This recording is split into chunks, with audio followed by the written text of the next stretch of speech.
I have this hilarious friend named Kate. She is a brilliant collage artist, and I just love her. Last time we had a lunch date, she told me this crazy story.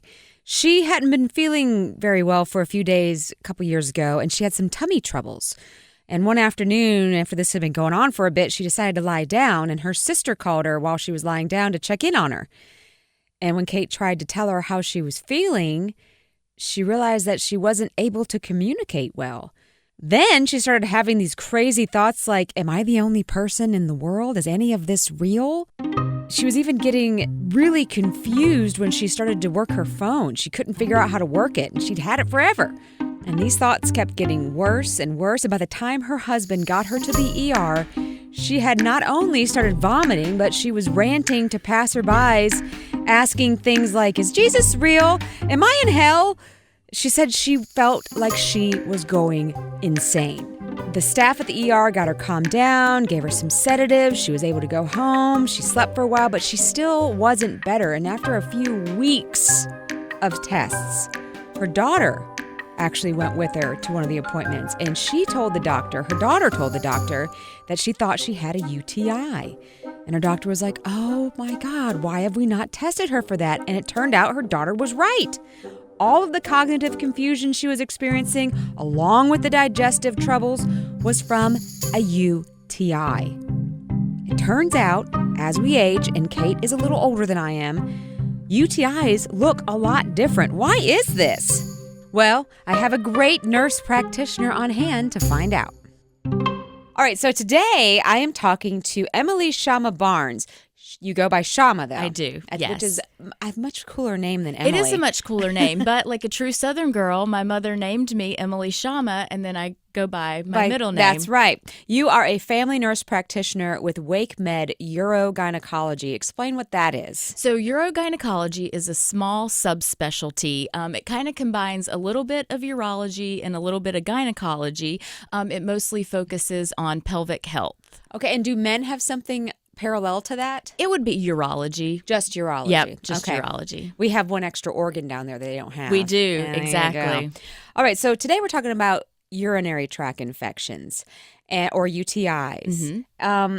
What exactly is the tract that's being infected? So there's two different parts of the urinary system. There's the upper urinary tract and the lower urinary tract. And most commonly when we talk about a UTI, we're talking about the lower urinary tract, which is the urethra, that tube that connects the bladder to the outside of the body, what you actually pee out of, and then the bladder itself. And so that is commonly where the bacteria are that cause UTIs. Can you get one in the upper? You can if a UTI is not treated, or if you potentially have some sort of anatomical abnormality that can cause urine to reflux back into the kidneys. If you have a stone that's stuck in the ureter, which is the tube that connects the kidneys to the bladder, it could potentially, the bacteria could migrate further up. And just if you have a severe untreated urinary tract infection in the lower part, that it can go up. It can go up, yeah. And that becomes a little more serious. Ugh, okay.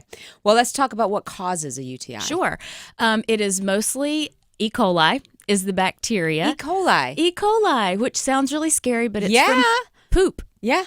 Really? It's a gut bacteria. It's from poop. And women, we're so lucky. We have 3 entrances, holes, yes. Just call them holes. Yeah, we have 3 holes right together, your urethra, your vagina, and your rectum. And it is really easy for bacteria to migrate. Okay, so the first thing that comes to mind when you say that is wiping correctly. That can be part of the problem. My mom was always really like, you got to wipe away from your pee hole. Yes, front to back. Front to back. You Yes. don't want to introduce that bacteria in the other way. But it can happen other ways. Just because of the close proximity of where everything is, you can be doing all the right things and wiping the proper way. It doesn't mean that you're unhygienic if you get a UTI. Also, this is prime real estate, ladies, okay? We have lots of things that are competing for the same space. So when you're constipated and you have your bladder and your uterus and then you have your rectum with some poop and everything's competing, it is easier for bacteria to migrate and you can get an infection that way too. So it's not just wiping. It's not just not peeing after sex. Yeah, those are some other questions I had. Yeah. So, I was always told that if you wore the wrong underwear, like thongs can Yeah. give you a UTI. Is that correct? They can. The friction, the sweat, moisture, things like that. So white cotton underwear, granny panties. Love me a granny panty. Yeah. The older I get, I'm like, why have I not been wearing these the whole time? Absolutely. Yeah, they're Absolutely. the freaking best. Yeah, they are. Yeah, they are. I mean, I have the other ones for other occasions, Right. but yeah. I've also heard that bathing suits can give you a UTI. Sometimes they can if you stay, because they're tight to your body and they're moist, they're wet. And if you stay in those, it's just a great environment for bacteria to grow. Warm, wet, dark. Yeah, but it still all comes from your booty. It mostly, yeah, it does. So it's like if there's like one little bacteria and it gets in that prime environment, it just explodes. It does. Okay. Yeah. Explodes is probably not the best word to use there. Especially with poop bacteria. Exactly, that's my yeah. point. Yeah. I also heard that dehydration can help. Yes. Can give favorable environments to that. Absolutely. How does that work? So when you're dehydrated, everything is more concentrated and you are not flushing things out. And so that bacteria, it's just another environment where the bacteria can grow, because we all have some bacteria that lives in our system. And when you're dehydrated, it just makes it easier for those little bacteria to stick on the bladder wall. That makes sense. It's like so water. Always. Can sex trigger a UTI? It can. Yep. So men are less likely to have UTIs, but that doesn't mean they don't have bacteria. Is it because their hole is smaller? It is not because their hole is smaller. It is because their urethra, that tube that we pee out of, is longer. Oh. And also just the proximity and how they're designed. Yeah. They're like Florida off the United States. Yes, like exactly. So you've got Florida as opposed to like, Georgia and South Carolina and North Carolina all right up next together. to each other. Yes, absolutely. But they still have bacteria, and while it may never migrate up their urinary tract and infect them, the introduction, the friction, it can introduce it to you. Yep, absolutely. And again, that doesn't mean your partner's dirty. You sure? I mean, maybe they are. Depends on your partner. That's true. That's true. And you mentioned drink water. I've also heard that cranberry juice is something that's helpful. Is that true? It is true, but it can't be like, I don't know if I'm allowed to say brands. Oh, you can say. But like Ocean Spray. I mean, not that there's anything wrong with Ocean Spray. It's great. But there's a lot of sugar in that kind of cranberry juice. If you're going to drink cranberry juice, it should be the unsweetened, 100% pure cranberry juice. And I know some people are more prone to getting UTIs. Yes. First of all, why is that? Well, some people are more prone. There can be a genetic component. It can also be hormones. How is a genetic component? Is it malformation of like their urethra? It can be. And then there's some, like if your mother had frequent UTIs, then that could be a genetic component that you're more predisposed, that your bladder lining, that you have more colonization and bacteria can just kind of stick easier. So the cranberry juice has to be the unsweetened, all-natural cranberry juice if you're going to drink it. But honestly, sometimes because it's so acidic, and we want it to be acidic to change the pH of the urinary system of the bladder so that the bacteria don't like the environment, but it can be irritating to the bladder as well. And if you drink a lot of cranberry juice, it can make you feel like you have a UTI sometimes. Oh, because it's so acidic. So it's so acidic. So cranberry pills are actually what we recommend. Gotcha. I mean, if you were to do it, I'm assuming you don't drink an 8-ounce glass. You take like a you can do shot. a small amount. Okay. So does diabetes, or are there other factors that can cause UTIs? Absolutely. Diabetes, when we have excess sugar in our body, bacteria also love sugar. They feed off of sugar. So when you have diabetes, high blood sugar, oftentimes women or men, mostly women though, who don't know that they have diabetes might notice that they're having really frequent urinary tract infections or yeast infections. Oh, interesting. And they go to the doctor. That's when they're like, let's do some blood work and test your blood sugar or your A1C over the 3-month period and see if maybe you're diabetic. And that's why you keep having these recurrent urinary tract infections. You're just a sweet person when you are so sweet. Sweet. So sweet that bacteria just cling to you and love you. Can you get, I know that when I was pregnant, UTIs were more common also. Yes, they are. You just, you have more fluid, and everything in pregnancy just makes you more susceptible. You're it's like a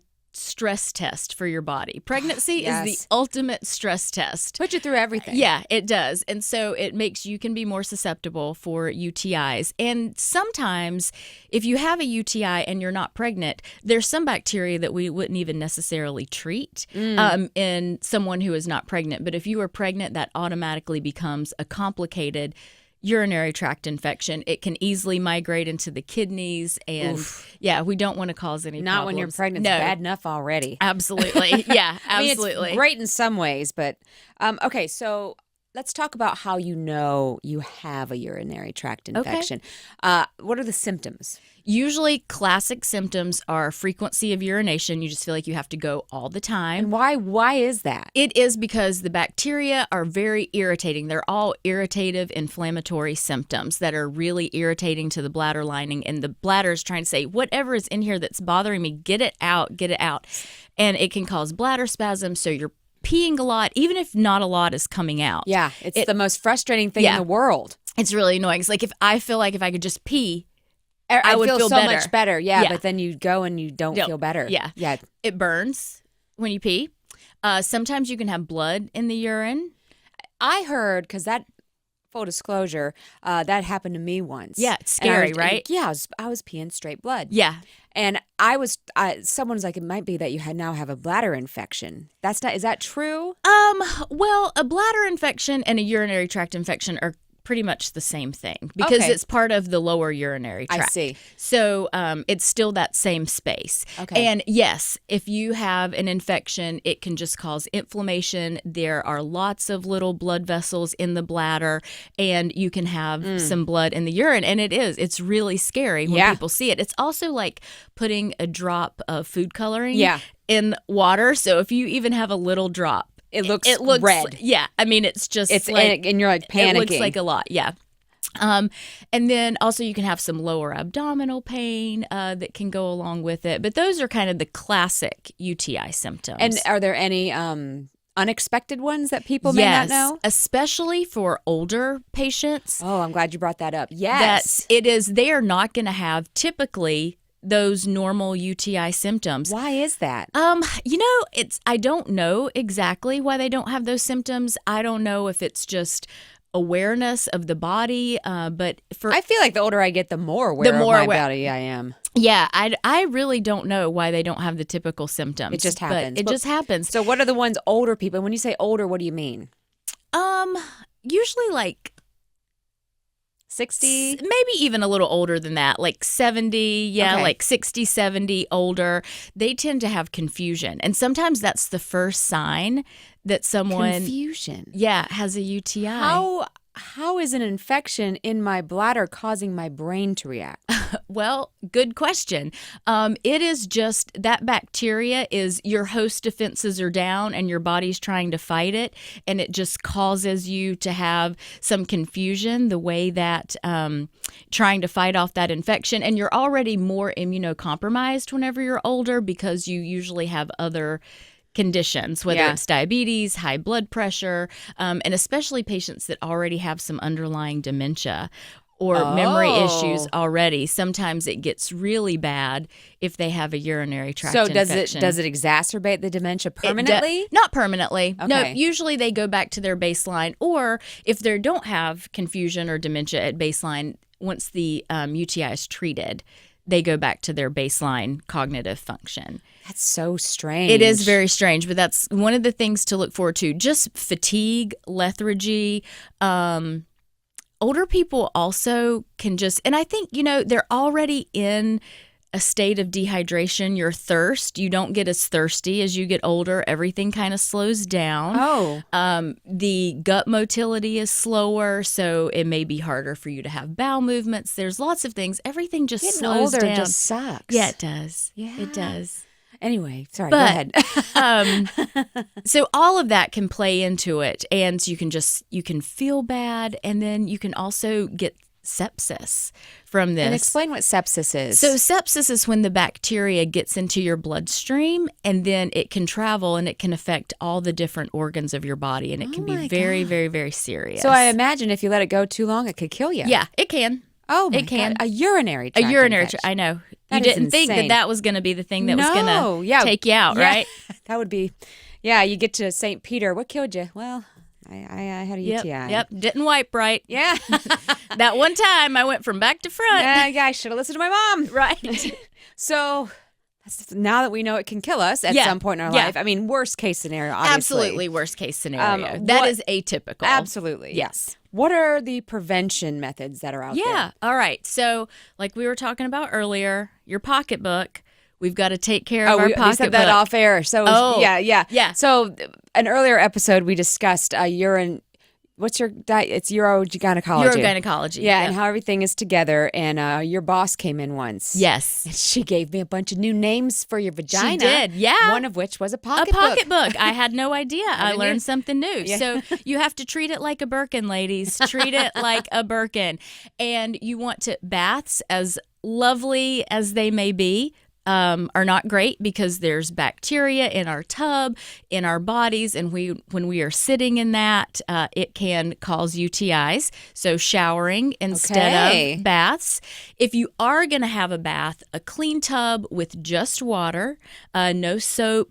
I know we all want to smell good, but the scented oils can be very irritating. So an irritation makes you more susceptible. It can. Gotcha. Yes, it can. Okay. Urinating after intercourse. Which, I mean, I love that Hollywood makes it seem like you just sit there and you linger for like 20 minutes. No, get up. No, get up and pee. Yeah, and then go back to bed. And then, then you can snuggle all you want to, but get up, pee. Okay. And, there's not a big grand study that was like, well, let's have 5,000 people have sex and let's tell some of them not to pee and some of them to pee and kind of measure who gets UTIs and who doesn't. If you paid people, I'm sure people would sign up for that. They probably would. They probably would.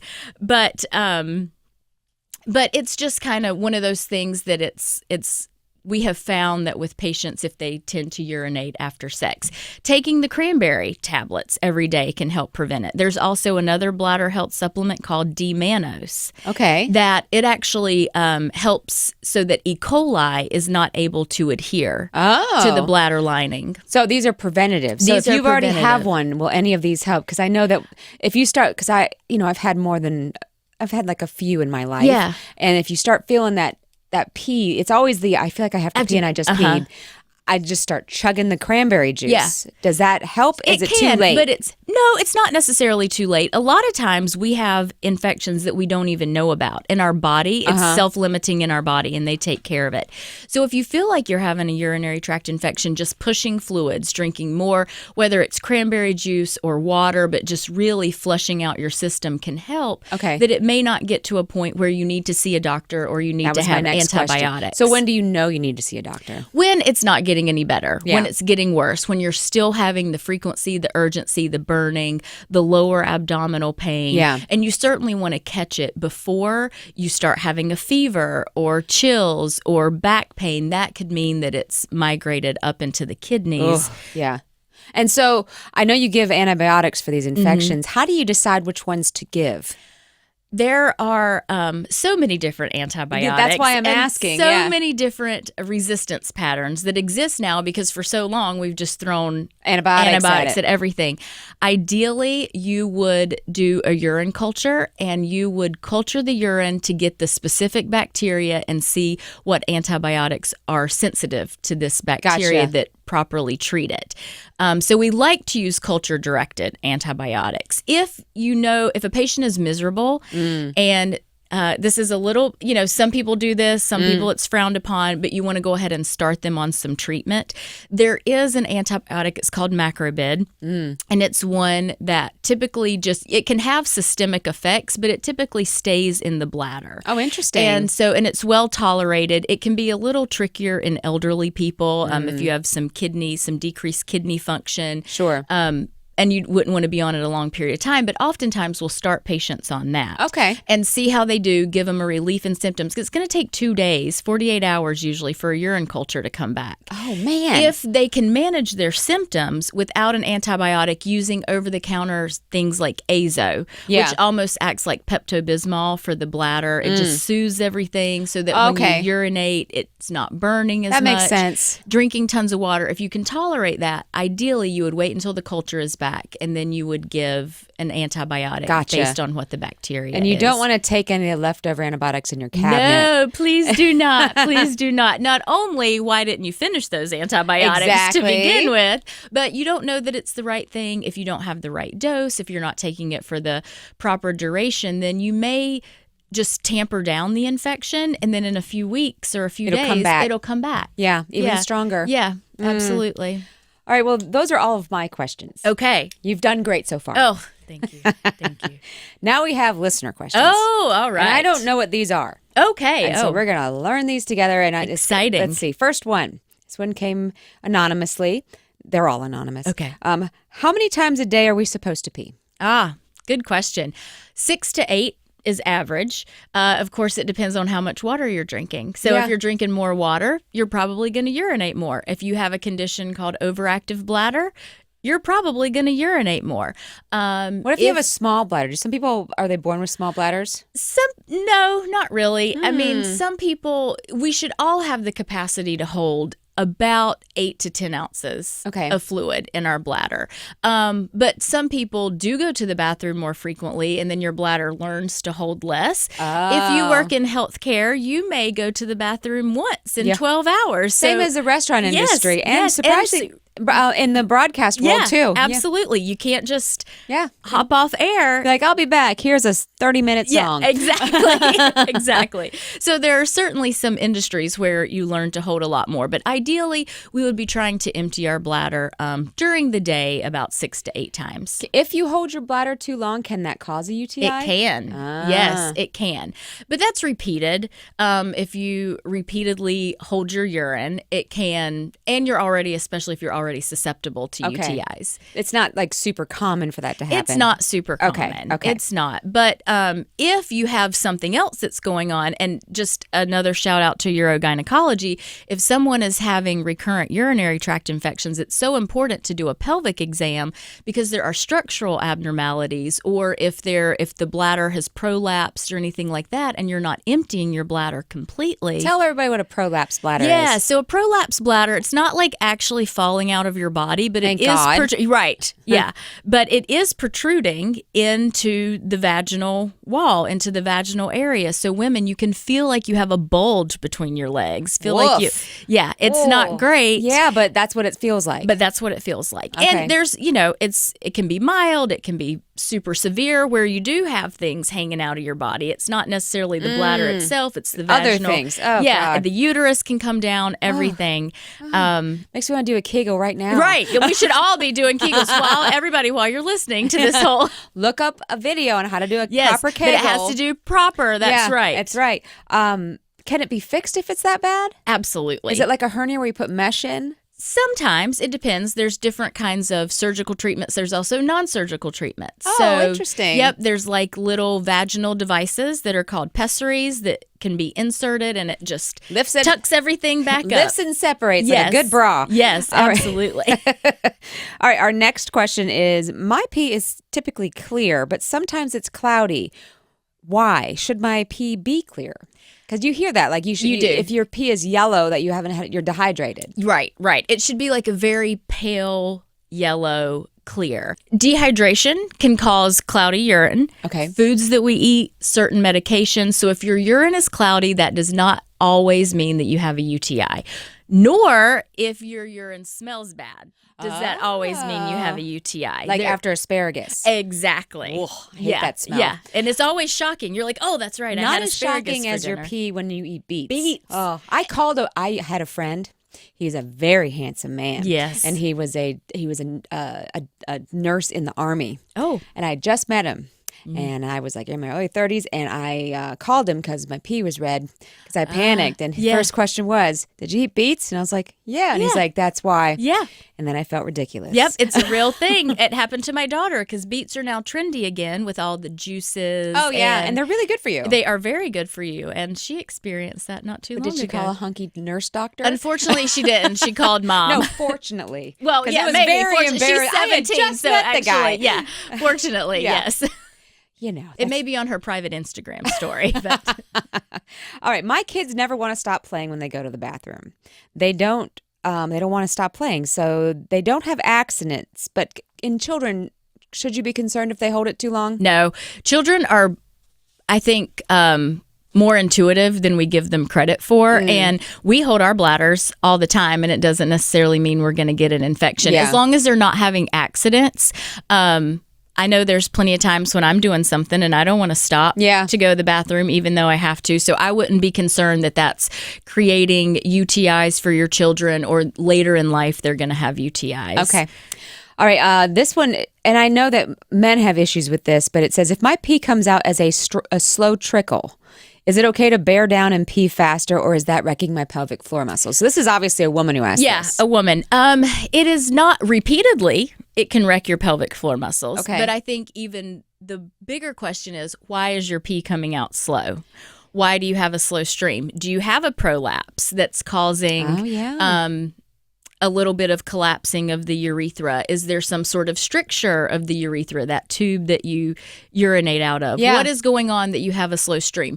If you are in a hurry and it's not coming out as fast as you want to, and you need to bear down and try to get it out quickly, it's going to be fine. Just don't do it all the time. Don't do it all the time. Repeated straining of any kind, straining while you poop, straining while you pee, extreme heavy lifting, all of that can weaken the pelvic floor muscles. Okay. Well, and I know that we've talked a lot about women, but men as they get older, what is that deal? When they pee it'll be like trickle, and it takes a long time. Why is that? That is because men have a prostate. Okay. And as they get older, that prostate gets enlarged. And the urethra, the prostate kind of encloses around the urethra, and it makes it hard for the urine to get out. So there's medications, there's surgeries, but for men who have weak urinary streams or interrupted urinary streams, it's related to the prostate. Interesting.